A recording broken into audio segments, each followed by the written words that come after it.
7. bab.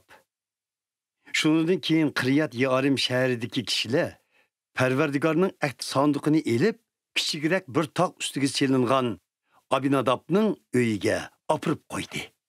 Pərverdigarның əhd sandıqını saqlasın deb, ular Abinadabның oğlu Əlazarını paklab, şu vəzifəyə təyinledi. Pərverdigarның əhd sandıqı uzaq vaqt, yəni 20 yil Qiryat Yearim şəhərində turub qaldı. Bu məzgildə bütün İsraillər həsrət içində Pərverdigarğa intizar bolubdu. Samuel İsraillərə mundaq dedi: Əgər sizlər çin qəlbinlərdən Pərverdigarğa qayta yaqınlaşışını niyət qısanglar, yad qovumlarının ilahları və Aştoret degan ayal ilahının butlarından ada juda bolunglar. Özünlərni təl töküz Pərverdigarğa atanglar. Onunla ibadet qılınlar. Şunda qısanglar, o sizlərni Filistiyaliklərinin qoludan qutquzudu. Şunun bilan İsraillər Baal bilan Aştoretning butlarını taşlab, faqat Pərverdigarğa ibadet qildi. Şu çağda Samuel ulağa: Bütün İsraillər, Mizpaqqa yığılыңlar. Mən u yerdə sizlər üçün Pərverdigarğa dua qılay, dedi. Şunda qılıb bütün xalq Mizpaq şəhəriga yığıldı. Ular quduqdan su tatib, Pərverdigarның aldığı töküb, gün boyu rozu tutub, Pərverdigarğa qarşı günah qıldıq deb iqrar qilishdi. Samuel İsraillərə yetəkçilik qilishni Mizpaq şəhərində başladı. Filistiyaliklərinin heriqi 5 begi İsraillərinin Mizpaqqa yığılğanlığını anlab, ləşkər tartıb hücum qilishqa atlandı. İsraillər bunundan xəbər tepib, Filistiyaliklərdən nəhayət qorxuşub ketdi və Samuelға: Biz üçün Pərverdigar Xudayımızğa toxtumay nalı qılsınız, o bizni Filistiyaliklərinin qoludan qutquzğay, deb yelindi.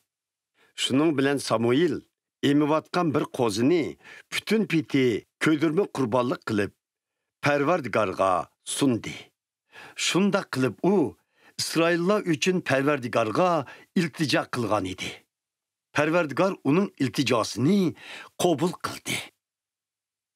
Samuel köydürmə qurbanlıq qılıb atqanda, Filistiyaliklər hücumğa ötüşkə yetib gəldi. Amma şu günü Pərverdigar asmanda qattiq güldürmama güldürlütüb, ularni sarosimiga saldı. Nəticədə ular İsraillərə məğlub boldu. İsraillər Mizpaqdan çıxıb Filistiyaliklərni bədkarlıqçı qoğlab, ularni yol boyu qırıb mangdı. Şunundan keyin Samuel Mizpaq bilan Şen degan yerning o'ttirsiga bir toshni tikledi. Buni Ebenezer, yani yordam teshi deb atab, bu chaqcha Pərverdigar bizga yordam qilib keldi, dedi. Shunda qilib Filistiyaliklar mag'lub qilindi. Samuel hayot chaqda Pərverdigar ularni İsrailiya zeminiga qayta oyoq bostirmadi.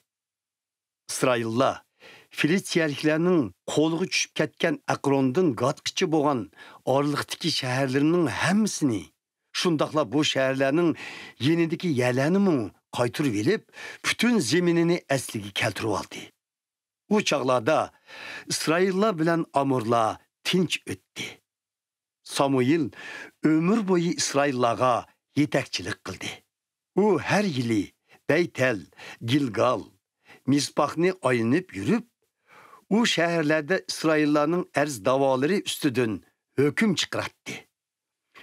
Ondan yurti Ramaqqa qaytıb, u yedimu oxşaş işlarni qılatdı. U Ramaqda Pərverdigarğa atab bir qurbanlıq süpsi saldı.